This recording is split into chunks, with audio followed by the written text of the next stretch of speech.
What's up, good people? Welcome to another episode of Talk of the Shore. My name is Ralan, Wardlaw. And I'm Langston, Frazier. Yeah, we're back another week, another episode. What's up, man? What's up, man? Good to be here.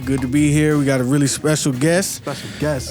Coming up later. And make sure if you didn't listen last week to Coach Fred Batchelor's episode. It was really a good one. Learned a lot. That was like our higher education episode. Yeah, it was good. It felt good. He was our oldest guest. Huh? You know what I mean? Didn't look it though. I see. The only thing I didn't mention about that episode, I meant to mention to during the recording. He is one smooth dresser on and off the basketball court. Don't do that. He's just clean, man. He's just clean. The suit game is fresh. Yeah, for sure. You know what I'm saying? He did help me find my barber when I got here, though. So shout out to that. But you know how we start off things. You know how we start off things. HBCU fact of the day. Fact of the day. I got a good one. Got a great one. So let's see. Do you know what the Morel Land Grant Acts are? No, not really. Okay.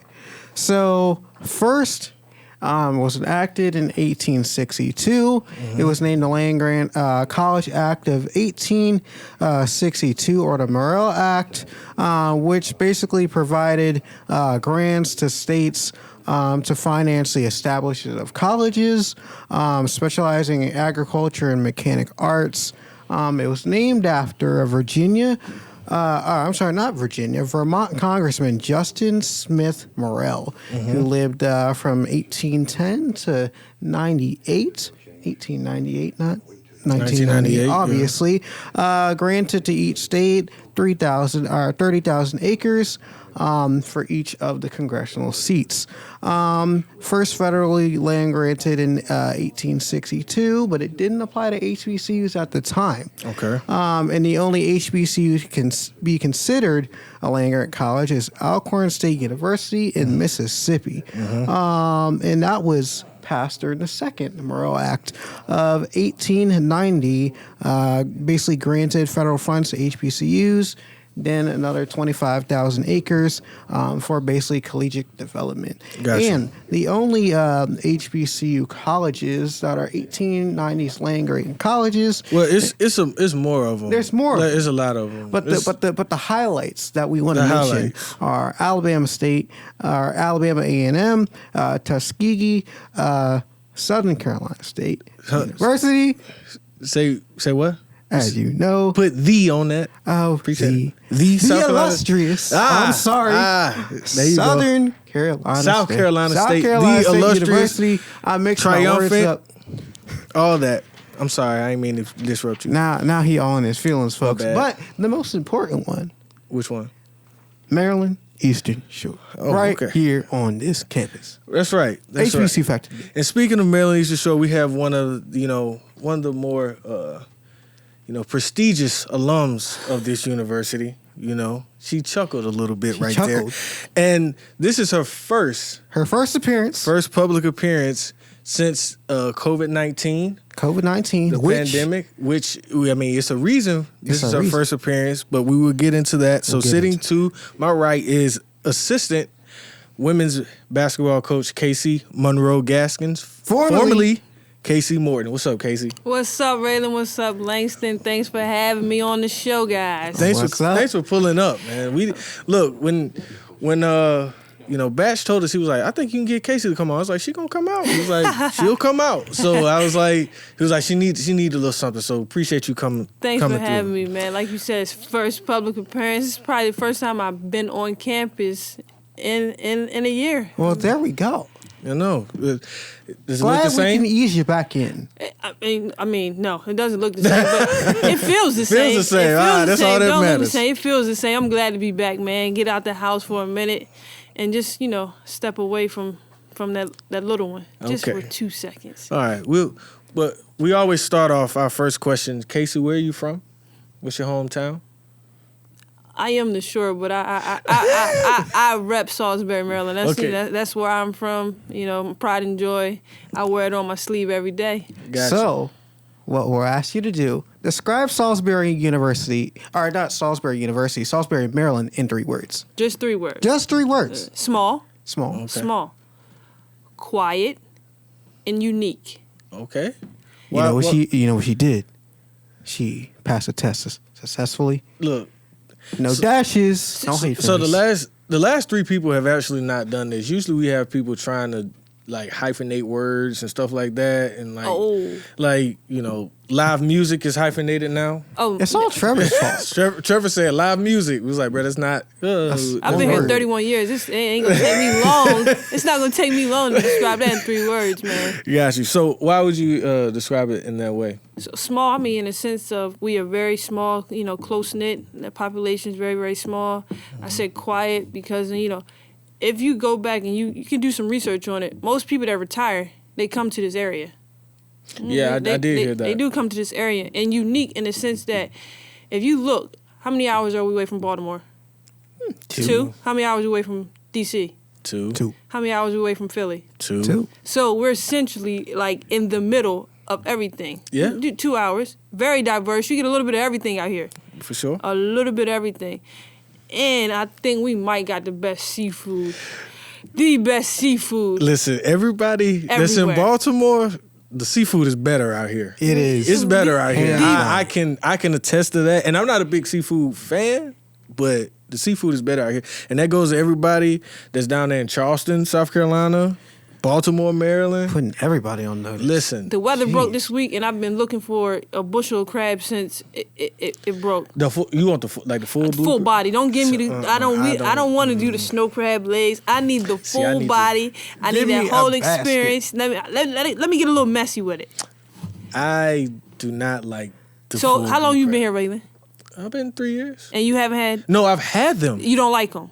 What's wrong with them? That's too much work for not enough food. Too much work. So too much work for not enough food. Are you eating the corn on the cob with it? Listen, I've done it. Potatoes. I've had the whole thing. The potatoes. You're not eating them right. Corn on the cob. Are you eating them with the wrong crowd? Sausage. I've had it, all this everything that they say put with it. I put with it. You eating them with the wrong crowd. I must be. I'm telling you. I must be. All right, I'm gonna look. Get a little safer outside. I'm gonna invite you over. I was about to say that sounds like an invite coming. A little safer out. I'll invite you over. We have some crabs. All right. All right. Thank you. I'm gonna hold you to that. It's on. Look, these cameras are rolling. Cameras, microphones are recording. I'm keeping my word. I know you are. Keeping my word. I know you are.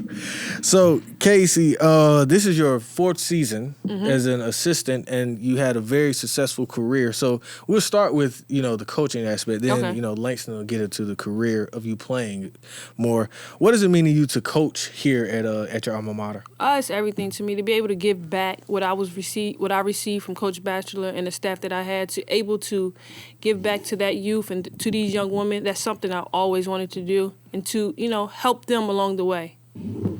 So would you say that coaching was something you wanted to do, or is just kind of you fell into it? No. This is something I wanted to do. This is something I knew, like, basketball is life. Basketball is life, and this is something I knew I wanted to do. I was blessed and fortunate with a very, very influential high school coach, and then I was blessed with the very, very influential collegiate coach. So those influences that I had on me, from the relationship I had on me, and how they were able to help me and grow, that's something I wanted to reciprocate to another group of young women. That's what's up.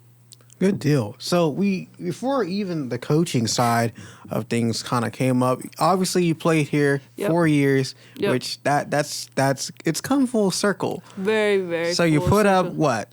1,200 points, 4th all-time in program history. Freshman year, won MEAC Conference Rookie of the Year.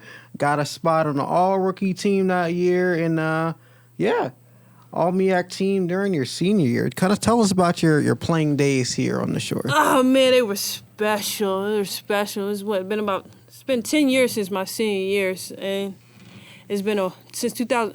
I ain't going to. That give you my age, so we're not gonna speak on freshman year. That's gonna give my age. We don't give out ages. That's gonna give out age. No, we don't. But those were some special times, man. Like I tell the girls now, enjoy these times. You mean you're gonna miss them soon as that last whistle stops. You're gonna miss it. Like you're gonna miss it. But those were some special times, And I played with some special teammates. I reminisce all the time. I even have my son watching my highlights. That's cool. I even have my son watching my highlights. People may think I'm a little weird. No, you're just trying to get the game into him. That's all, man. Yeah, yeah. Just sprinkle. I throw the highlights on the TV. I'm like, look at mommy go, look at mommy go. And I can't move that fast now, but But once upon a time. Yeah, once upon a time I could just glide. Like Coach B said, I glide now. He says he can't watch me anymore. Gotcha. But it was interesting, kind of last week when Coach was on, he kind of, I think he raised a story that from like the past couple of days from your playing days, you were a fan at the time. Yeah. And the one time he was involved in a court storm experience, and I quote, you stormed the court with your friends and a whole bunch of did. This was the one time you experienced it. This was before my coaching career, and I was, I was working another job, and I was here as a fan. Like, what I mean, I bleed maroon and gray. Like, I literally bleed maroon and gray. And we had I want to say it was, don't take me wrong. Was it George Mason? That's what he said, George Mason. George Mason. And T'Amber Burke hit this shot. I remember like it was an out of bounds. Might have called it. I don't know if he drew this up. I'm going to give him his credit. He drew it up. I'm going to give Coach B his credit. He drew it up, side of bounds. She hit a shot at like free throw line. It went in. And I stormed the court, man. It was probably like, I stormed the court. I wanted that experience of storming the court and being a good fan. We stormed that court. People followed. And to this day, I haven't been involved in one because now they have the cheerleaders. They block off the court at the end of the game. So now they can't get on the court. I've never been to a court storm and never been involved with a court storm. I would love to do that. Oh, it's a good feeling. I know it is. It's a good feeling. Every time I see it on TV, I'm like, man, that must be one day. Good. It's a good feeling. Yeah. And then do it here. Oh, it was a real good feeling. Yeah, that's what's up. So you mentioned your little one. So let's kind of get into why this is your first appearance. But let's go back. Let's go back exactly 1 year tonight. That's where I was going. Okay. 1 year from today. Do you know what happened exactly 1 year ago today? 1 year from today. Today is the March. Well, at the time of recording, is what, March 11th. Were we playing Bethune-Cookman University? Yes. Bethune-Cookman University? Was there an upset? There was an upset. I don't think it was an upset. I think it was just a win. Just a win. It's just a win. So a year ago today, that is what happened. You all beat the number one seed and, semifinals. Time to, celebrate, keep going, and then boom, everything was over. And so at the time, you were just a young lad. Just a young lad with a boyfriend, and that's all. Yes. And now went through a whole pandemic. After a pandemic, you are now a wife and a mother to a son. So how is tell us about your last year. My last year has been it's been monumental. Yeah. Very, very monumental, man. Special, very Somebody special. calls you mom now. Somebody he tries to. He tries to. He knows. I mean, he gets a little wine. He has a feeling. He knows where the milk's coming from. That's for sure. And he knows his mama, so. Yeah. So, yeah. But like you said, married July 18th. The funny thing is, it was probably maybe 2 weeks after the tournament I found out I was pregnant. Mm. And it was like, wow. But the whole time, my husband had been planning a proposal. And, I had no idea. And the story is, he wanted to propose to me at homecoming, but my father wasn't here. He was at CIAA. So then he wanted to propose to me at our housewarming. We had just got a house, and he wanted to do it then. Then the pandemic hit. Can't do it then. So then you couldn't do it then. So then it was, he was going to propose to me at I was planning a birthday dinner for him, but the whole time it was a proposal for me. But pandemic, so we couldn't do it then. So then I guess, once I told him, hey, we are expecting a little one, he was like, hey, I got to do this right now. Like, I want to do it now. I guess he felt it was right. And it was very, very unique. Like, he had to shoot. He's from Philadelphia. My husband's from Philadelphia. Mm-hmm. He had to shoot to Philadelphia, go get a ring. I guess he was hiding it at home at his mother's house. He was hiding it. Because I am nosy.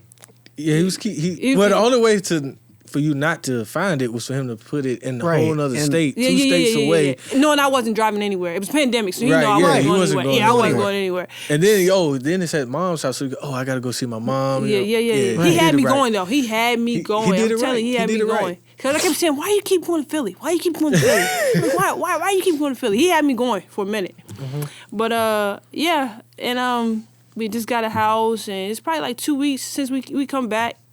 He proposed the day before his birthday. It was just my parents there. His mom was on FaceTime. Because at the time, like I said, I just found out I was pregnant. I didn't want anyone in the house. It was a pandemic, COVID outside, so I was like, no visitors. Right. So it was just my parents. His parents were on FaceTime, and I actually wasn't even dressed. I wasn't dressed at all. Okay. Like I had on just like basketball shorts, like work attire, basketball shorts, and I was cooking fried chicken. And they kept saying, like, my brother came down. Yeah, grease, everything. My brother came down and his wife come down. And they're like, are you going to get dressed? I said, for what? Get dressed, put on clothes? Why am I doing that? Right, we in the house. And we are all sitting in the living room and just chit-chatting. And they just start talking. We are in a circle. We blessed the house. My brother was blessing the house, said a prayer. And then he started talking. And if you go back, like, I don't know if you guys are very, like, emotional guys or anything. If you go back and watch the video, you might shed a tear. You might shed a tear. It was really, really special. It was really, really special. But I usually hold my emotions pretty well. You hold your emotions I pretty usually well. do. I don't know, Yep, so... I was at a wedding a couple weeks ago. It almost got me. I'm not even going to lie. Yep, so he proposed. It almost got me. Single tear. And then July 17th, I won't forget, that's the day we found out we were having a little boy. We had our gender reveal, and then July 18th was our wedding. Mm-hmm. And my son was born on Thanksgiving. What else? Y'all know his name? I don't. I know his name. The people know his name. Tell the people. My son's name is Sebastian. Sebastian Nassim Monroe-Gaskins. And we call him Bash. B-A-S-H. I like that. I like Bash. Mommy calls him Fat Man. No bash from me. I call him Fat Man, but that's Mommy always got to have her own name. Yeah, she always got to have her own name. So how do you think his motherhood and being a wife has just changed you overall? It's let me say this. Motherhood is probably the best thing that has ever happened. Mm-hmm. People. I just say basketball is life. Mm-hmm. My son is life. Like it's probably it's a better feeling than that storming that court thing. Right. Yeah, it's a better feeling than that. Like, I get to wake up and I see him every morning. Mm-hmm. And just knowing that, this little one depending on me. Right. He looking at me, he following everything, watching everything I do. It ain't no, you can't mess up. Yeah. Got to be always on point. On point. I'm 10 toes, I'm on point. I'm on alert, man. I can't. He's watching. He is watching. And I said I'm nosy. Little guy is. Yeah, he taking out his mom. Little guy's taking nosy. Out his mom. He got to be hooping too. Like, everybody asks that because his father's a hooper. I'm a hooper. Did y'all give him a basketball? Of course we gave him ball, but I gave him a baseball too, a football too. Yeah. You had to give him a little bit of everything. His dad played football and basketball. Right. Yeah. So, whatever. I'm not gonna push it on him. Don't force it on him. Baseball though. I do. Listen. I actually. I wrote a little research thing when I was in grad school about black kids not playing baseball anymore and how they make more money. They would say they make more money. Their careers are longer. It's less harmful to your body. So, and of course, Dad wants them to play football. I'm like, I don't know about it. And the thing about baseball too, I think what happens is it takes a long time to be really good at it, to hit and stuff like that. Usually defensively, you kind of pick that up. But I'm not hitting the ball, I'm not gonna lie. Basketball be on TV. My son be like this. He be staring at it. Just like this. And I be like, you must have heard this the whole time you was in mommy's stomach. I just hear ball bouncing. So I'm mommy watching basketball. Mommy, daddy watching basketball. And we got a little section in our house. We had my college jersey, dad's college jersey. Mm-hmm. You got LeBron hanging up on the wall. The greatest of all time.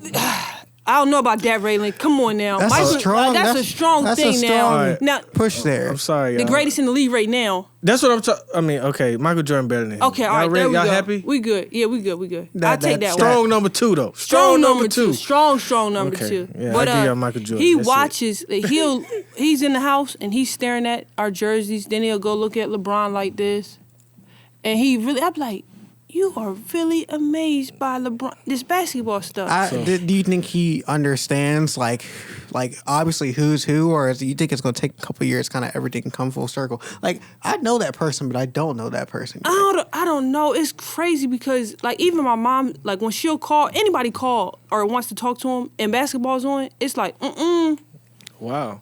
I'm watching TV. He will literally just be like this. And but see, the thing is, like with LeBron, like by the time he gets to be 5, 6 years old, LeBron will probably either be out the league, or on the way out. On the way out, he won't be what he is now. He can watch Luka. He could. You like watch Luka? Luka's special. I love Luka, but I just out of my young guys. I mean, obviously, I'm from South Carolina, so Ja Morant and Zion Williamson, those them two guys. You know what? I really haven't even gotten into the new guys yet. See, right. I mean, I'm still stuck on LeBron this weekend. Well, see, obviously, I'm LeBron's my favorite player, right? And Steph Curry, like right now, LeBron and Steph Curry are like my favorite players. I don't like Steph Curry. And then I like Dame. You saw it? I don't like Steph. Why not? What's wrong with Steph Curry? You light skin, he light skin. Y'all should just bond. Come on now. No. You just trying to make stuff up. It's just I don't know.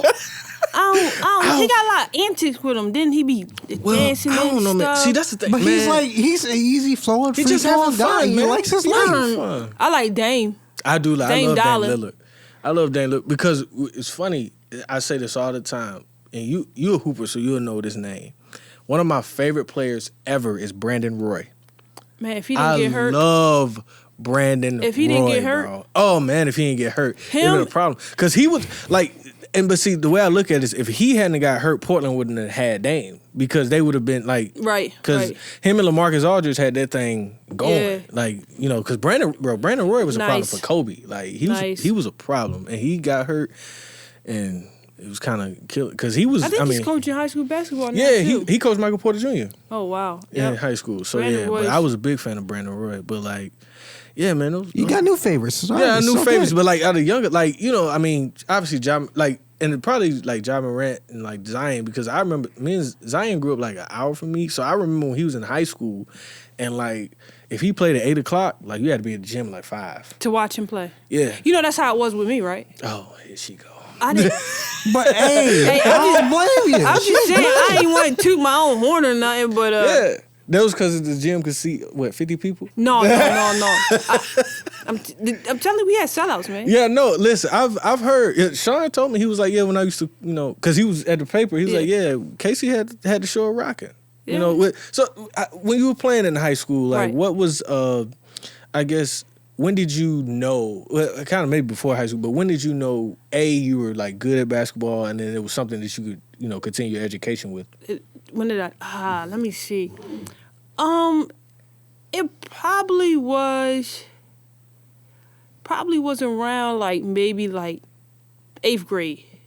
7th, 8th grade, around that time, probably like 13, 14, maybe around that time. But, I just, like, I love the game. I love the feeling it gave me. And, like, really, really, I was an underdog growing up. Like, I always played with a head of my class. Yeah. So I was playing with, that's what you're supposed to do. I was playing with girls that were older than me. So I was sometimes put, you know, to the back burner. And not necessarily because I couldn't play, just because I was younger. Yeah. But in my mind, I was like, man, I'm better than them. Right. I'm better than, and that gave me like motivation to prove it. Like, you know, somebody say, oh, they playing ahead of you. I'm going to show them why I should be playing ahead of them. But yeah, probably like around like 13, 14 years old, I knew, you know, this is what I wanted to do. I had aspirations of, you know, going pro and this, that, and the fourth. Any women's players you kind of watched growing up? Because, I mean, you know. Women? Any women's players? Look, listen, when I grew up, let me talk about this area. When we grew up in this area, it wasn't that many girls that played basketball. Well, I wasn't even just talking about the area. I'm talking about just in general. Like, nah, I mean, my favorite all-time women's hooper is Cynthia Cooper. Okay. Cynthia Cooper is somebody I really, really idolized. Yeah. I loved her approach to the game. Yeah, her approach to the game. And Dawn Staley, just... Oh, that's my dog right there. Her I met Dawn Staley one time. Really? She cool. She little, too. Yeah, she little. She little, man. Like, I just love them. I love how they carry the game and their emotions they show. Like, I loved it. So, but like you were saying, so like when you were playing with those, when you were playing with older girls, and then, so when you got to high school, I guess when did it start to click for you? Man, I was early on, ninth grade, man. Ninth grade. And at that time, I was straight out of Algebra 1, and then we getting these buckets. At that time, I was playing with a bunch of seniors. I went to a high school called Morel High School, and it was a little older girls that were on that team, and they were all seniors, and I was just a baby. I was the baby at the time, but I was starting point guard. But, so were you more just kind of feeding them, letting them cook a little bit? Nah, I mean, I had my fair share of, points, I think, I want to say I probably averaged about 18 my freshman year. Okay. So that's pretty good. Still getting good. buckets. Just her freshman year. I know. Yeah, it's pretty good. I know. But, and then they left, they went on, and after that, I was rolling. Yeah. He was like, my team now, I got this. I was rolling. So, what kind of led you to come here? Like, was there other schools involved, or how did that? Like, what made you get here? Funny you asked that, man. So, I mean, I know I'm sure it's a winding road. Sophomore year in high school, I committed to Mississippi State University. Okay. At the time, the coach there was Sharon Fanning, and I committed to them the summer going into my junior year, and I was just like, man, you don't hear these stories of small town kid going to Power 5 SEC school, and it was like at that time I was like, yeah, I made it. Right. I made it. Like yeah. And after that, I committed to them. It was just like other schools here and there, but I don't know what it was. Like I met Coach Batchelor. It's a funny story. I met him probably that summer after I committed. And he was at the McDonald's, or I was at the McDonald's in the food court in the mall. And this guy come up to me. He's like, little short guy too. Little short guy. Jeez, and he's like, I'm Fred Batchelor, women's basketball coach down at Merrill Eastern Shore. And at the time, I'm like, okay. How can I help you? Yeah, I'm like, okay. He was like, if you ever need anything and you need to work out, I open a gym for you.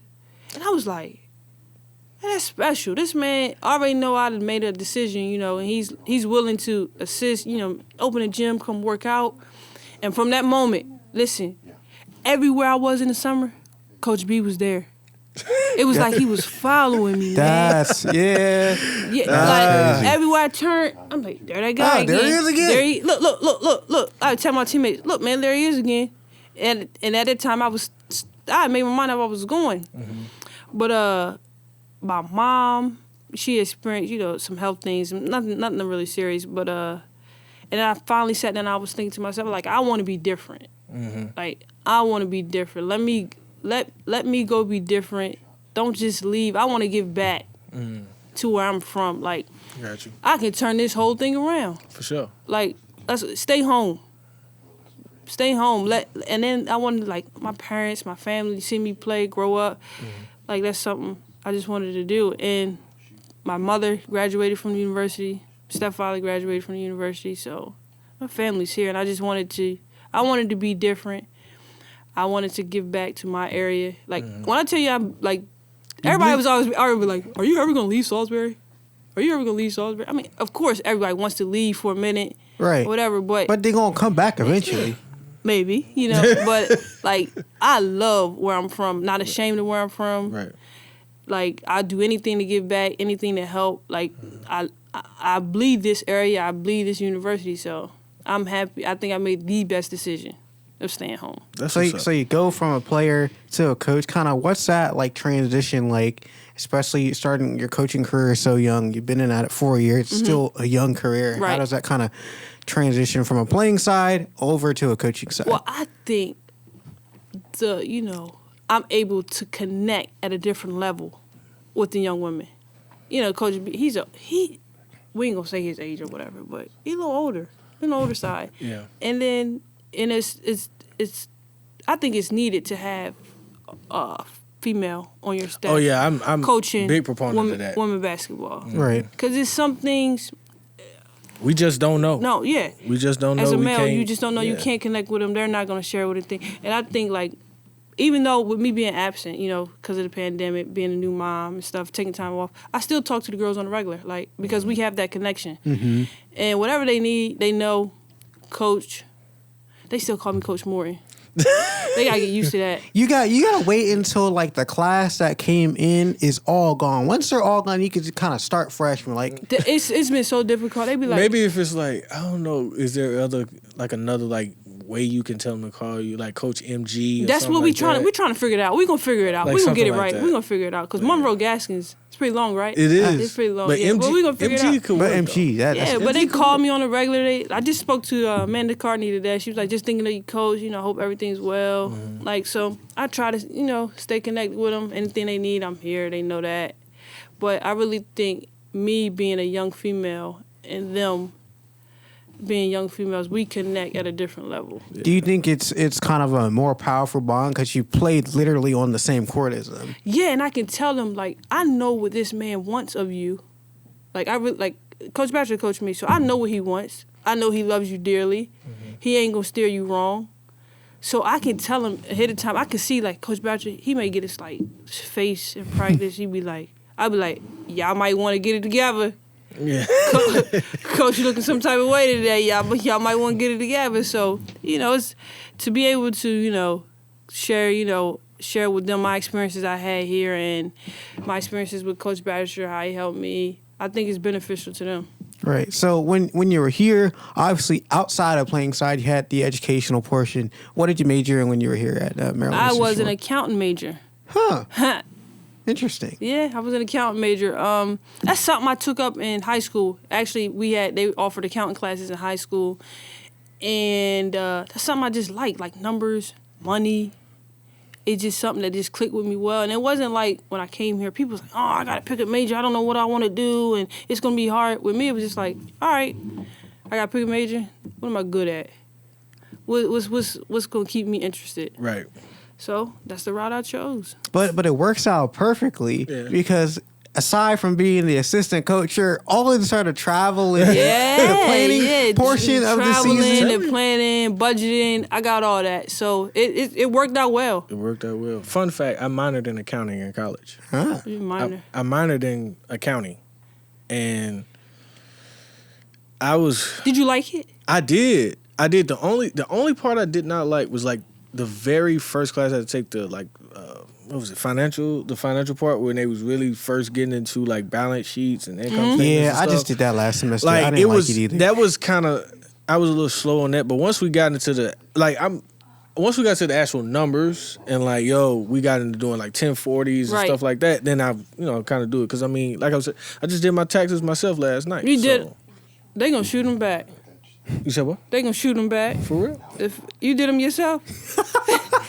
I know what I'm doing. I've been doing them a couple of years. Like that was once I got to a point where I could do They never send them back to you. But it doesn't seem like a never hard send them back. process, They know. though. Nah, it's not. It's not a hard You process. walk yourself through it. You have to Plug know. numbers in. That's it. I mean, like Now, if you have one job, it's easy. Now, if you have Yeah, two yeah. jobs, like maybe two jobs, And you it's claiming okay. this, you got you putting this down. what happens is the claim. Like, I mean, I don't have any dependents I'm claiming, so that's kind of. You don't have any dependents. No, I don't have no kids, man. Oh.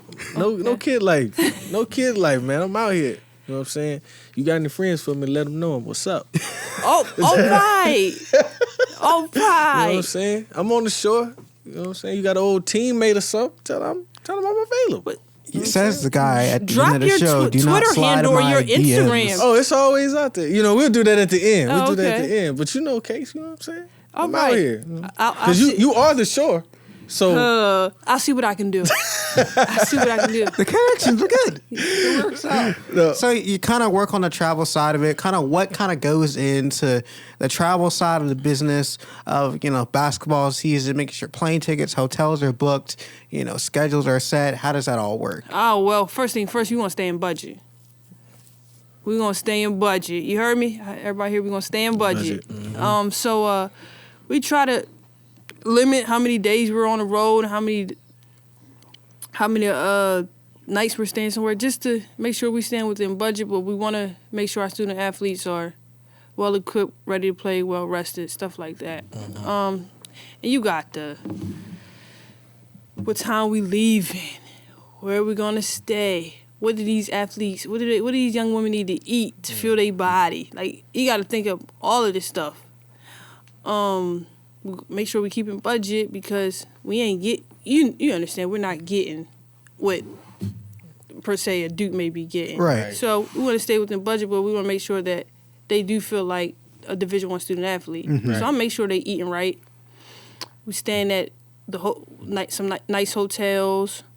So it's a lot, but I love it. Give it the college experience. That's really, really cool. And I think the thing that people don't really realize is you're doing this months in advance prior to playing the actual game. Yes. Which our I think season is starts in probably cool. what November, like October, October. I'm doing this stuff in late October, early November, something May, like that. June. Right. Yeah. May and June to get ready for the season. So it's strenuous, but once it gets done, I'd be like, phew, thank you. Just focus on the coaching aspect, Yep. you know. Whew, Yell at a thank couple you. people. So everybody's had an interesting quarantine, but yours was probably more interesting than anybody else. So how did you kind of entertain yourself during the quarantine, or how did you try to keep it light while being pregnant, getting ready for a wedding, and I'm gonna tell you, what's that look like? Quarantine played with my mental a little bit. I'm not gonna hold you. I get that. I get that. It played because, like I said, soon as the pandemic hit, we came home. 2 weeks later, I found out I'm pregnant. I literally did not step out my house for 31 days. Wow. 31 days. I was.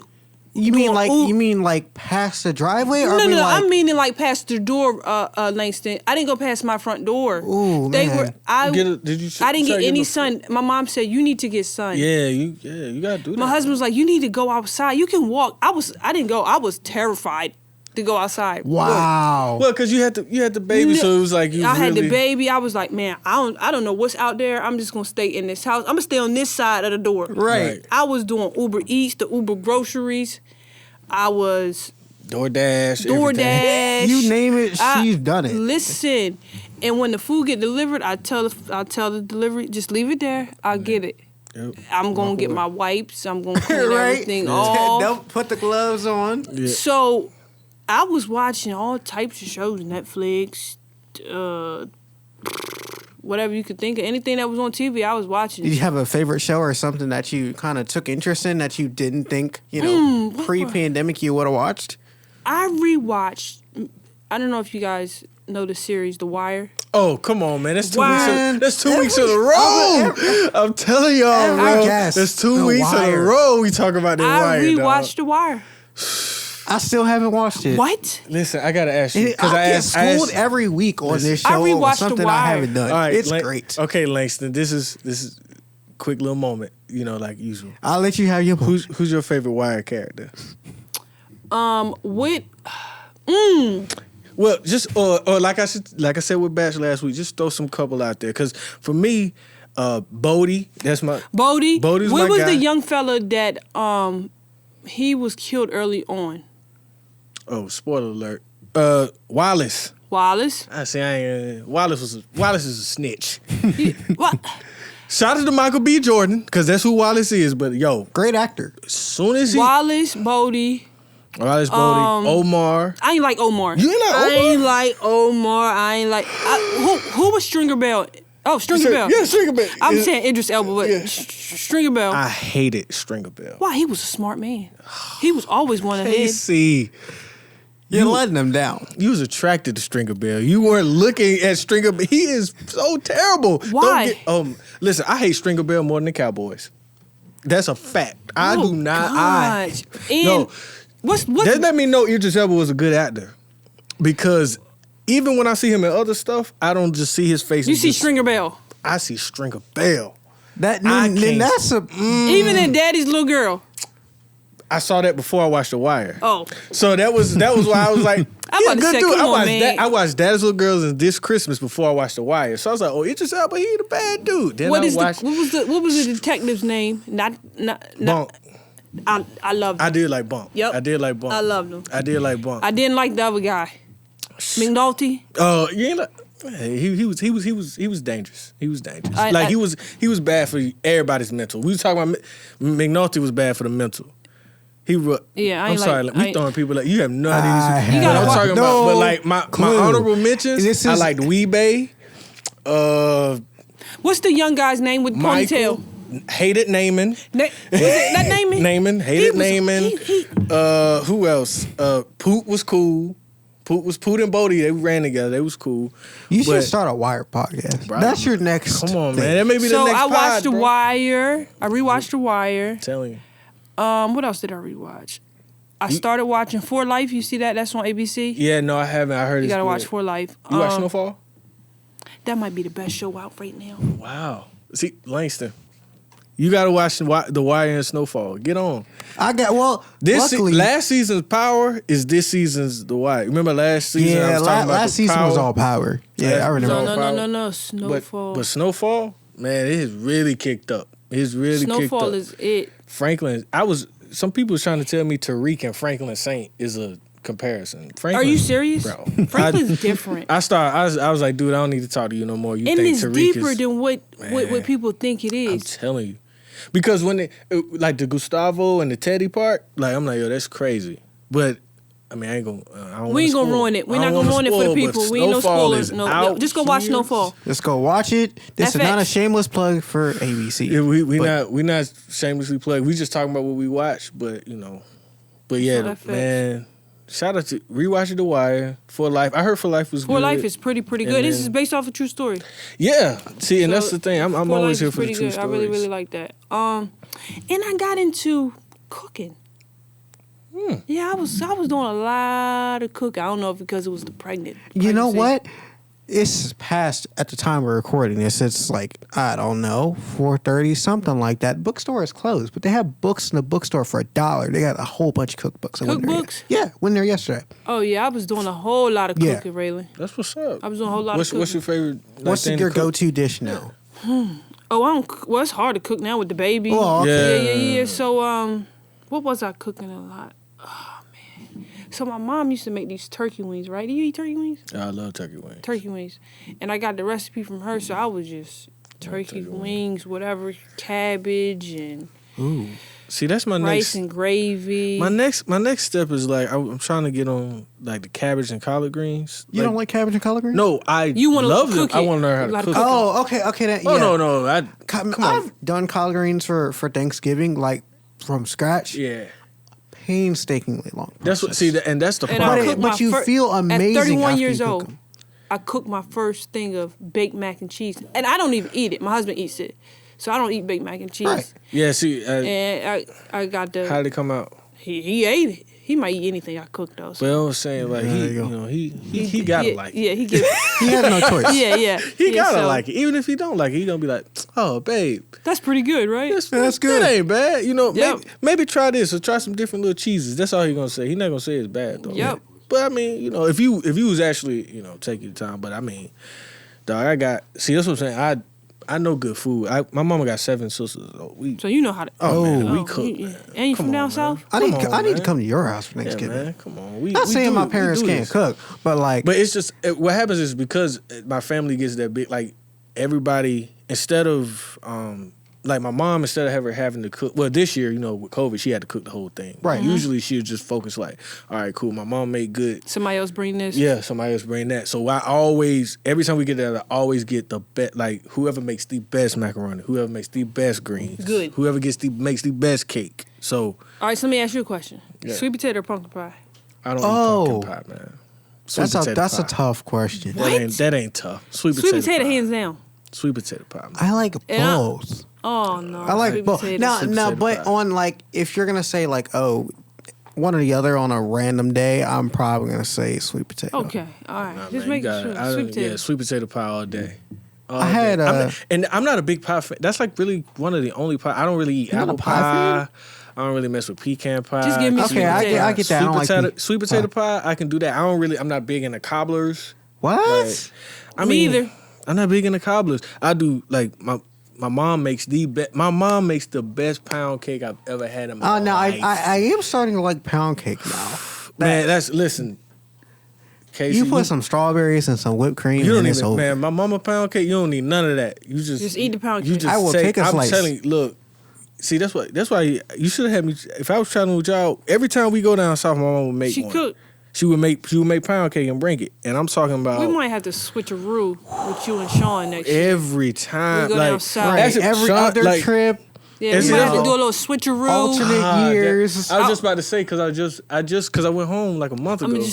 And I brought some back. See if we can borrow Ralan and then we're going to do a little switcheroo. You been on the road. I mean, not on the road. You been at home. Been at home. And my mom brought some, like, everybody, Mr. Cedric, he swears by it. Sean had some. Well, I'm going to need some. Man, look, everybody. I'm going to need some. It don't last long, man. I'm don't last long. The last time I left it like in the training room, like whatever I had, I left in the training room.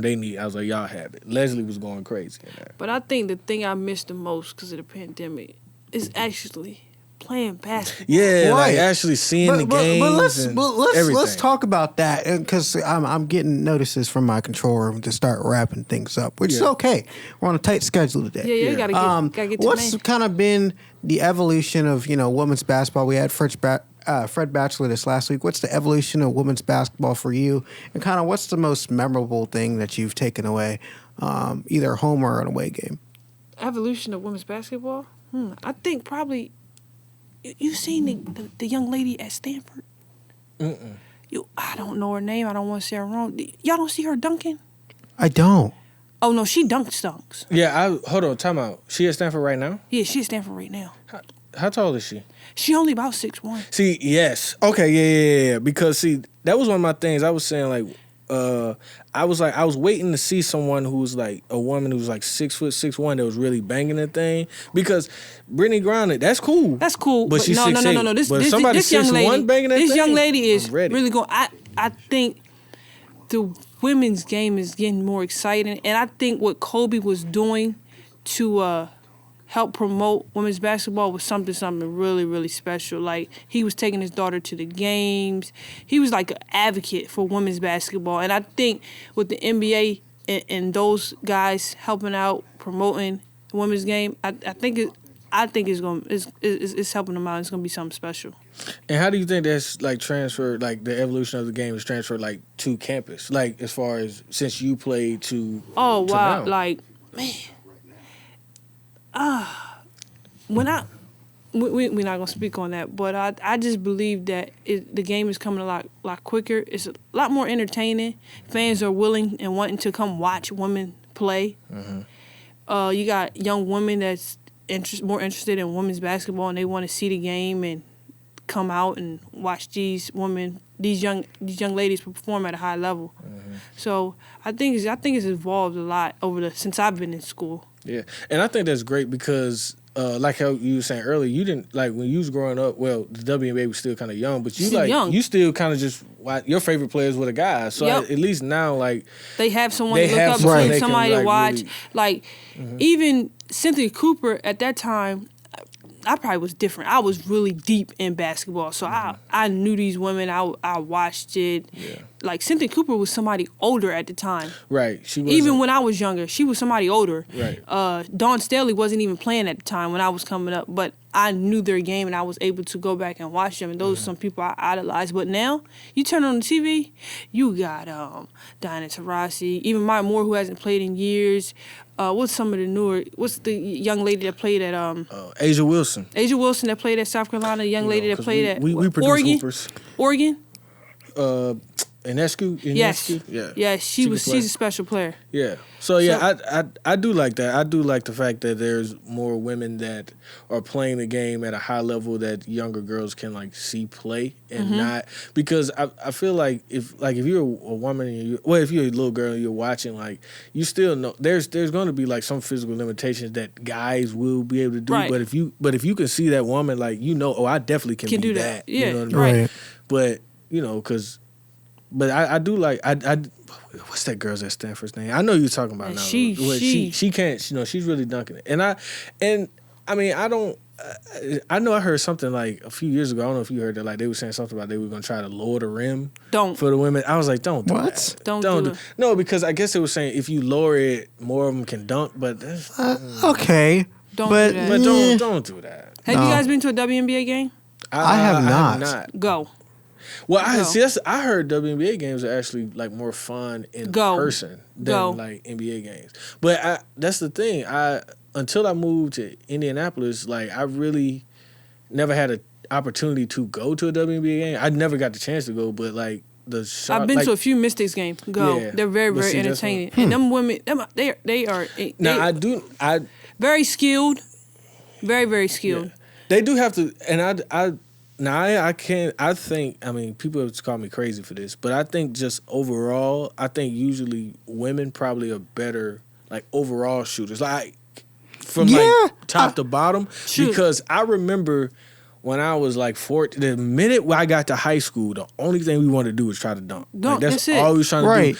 And like I knew, but I mean, when I got to high school, I was still kind of short, so I was like, I need to like shoot a little more and try to do other stuff. But like my friends who was like starting to get tall, all they was trying to do was dunk. Next thing you know, they 16, they can't shoot, can't dribble. But like women, like usually, like, have you ever thought about dunking?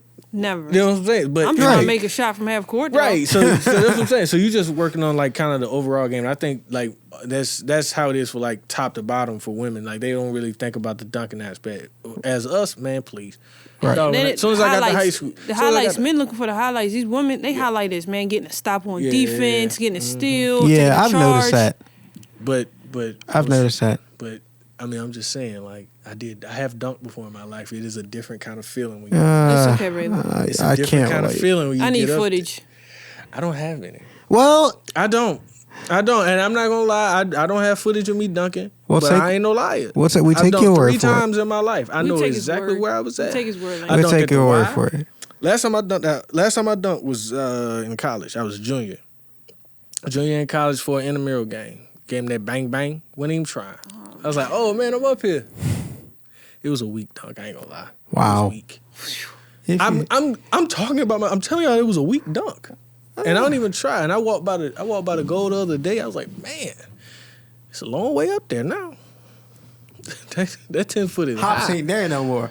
I don't try to be. My layup package. Layup package. You shot a ball? No. Oh, okay. I ain't since we was playing, we used to play pickup. I miss it. Man.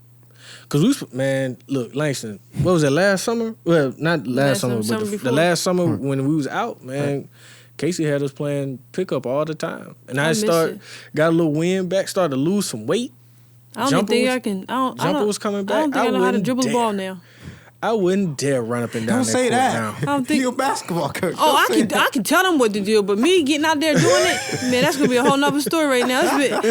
I've been out of it. I get tired watching them like run up and down. I'm like, oh man, that's a lot of run. Like I was watching a game on TV and I was like, yo, they really. Then I did go to the park with my husband and shot, but I was like 6 months pregnant. So he was playing. I was just there for more support. I got you. But before we go, let's ask you. We got kind of 2 more questions for you. What was your kind of most memorable game, home and away, either as a player or a coach?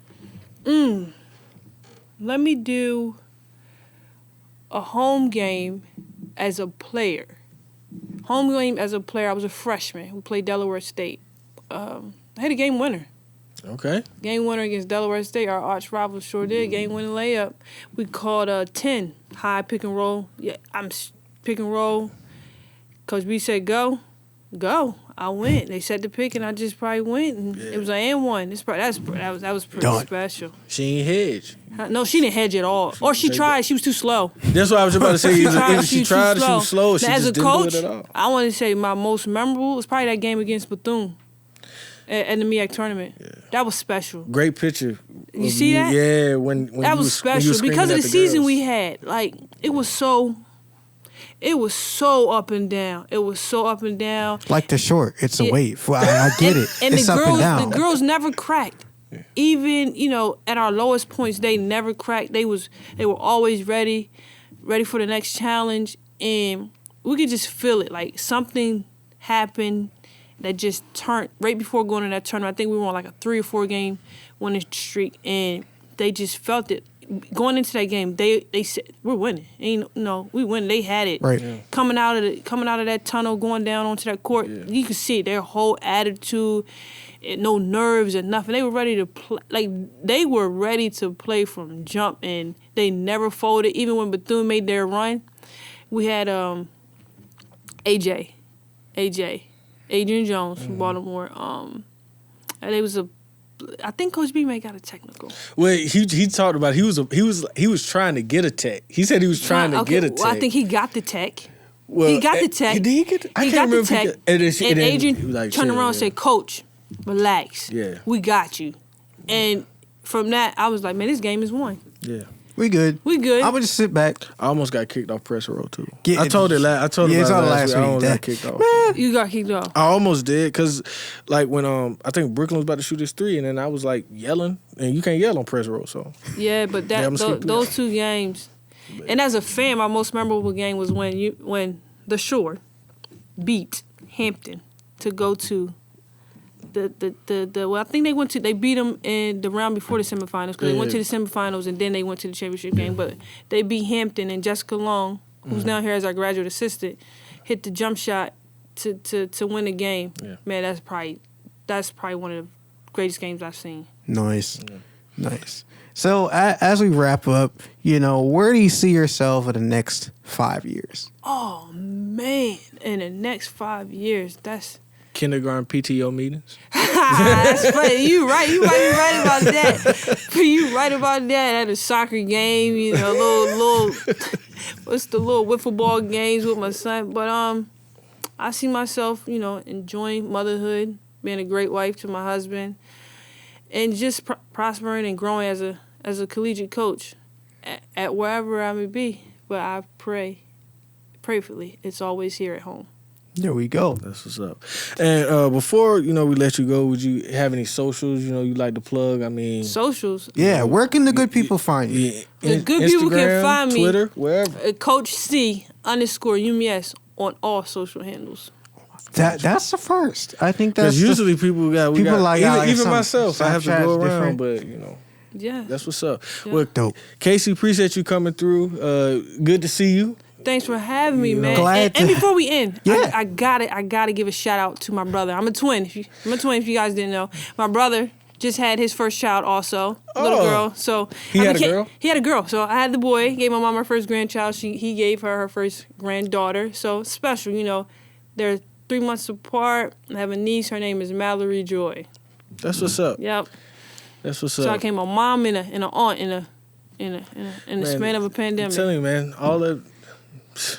You had an interesting year. Well spent. Yeah. You had an interesting year. Yeah, sure did, man. You really did. But thank you, Casey, for coming through. Thanks for having me, guys. I appreciate it. No problem. And so, first things first, spring break. Spring break, yeah. Is right here. So we won't have a show next week. Yeah, but we'll be back better than ever after that. So if you haven't watched them, catch them on all episodes while you're there. You got a whole 7 days to do so. Really catch up. And so, as always, you guys can follow me on Twitter at Ray_Law12, Instagram R_Wardlaw, Ralan Wardlaw on Facebook, LinkedIn, everywhere else. Right. Find me on Twitter. I'm at Langston Frazier. You can find me on LinkedIn at Langston Frazier, and my other podcast, The Langston Frazier Show. You can find it wherever you get your podcasts. So check that out. Yeah. We got social handles for the athletics department. Of course, we'd always like you to follow. Let's see. Twitter, ES Hawks Sports. On Instagram, we're at ES Hawks. On Facebook, Eastern Shore Hawks. And as always, you can find us on EasternShoreHawks.com. Make sure you use the hashtag HawkPride. And also, if you go on EasternShoreHawks.com, you'll see the Hone Your Craft podcast. Episodes are out now. That's Coach Jason Crafton and Coach Fred Batchelor. Their podcast is on the Facebook, Eastern Shore Hawks, and also at EasternShoreHawks.com. So make sure you check that out. Join in on the conversation with us at mdtalkshore@gmail.com. And don't forget, please subscribe. Yeah. On Apple Podcasts, Spotify, wherever you get your podcasts. Google Play, wherever. And we are also on YouTube. Yes. Talking to Shore on YouTube. That's right. So, super simple. As always, I'm Ralan Wardlaw. I'm Langston Frazier. Shout out to our in-studio crew. We really appreciate y'all for being here. It's spring break next week, so enjoy it.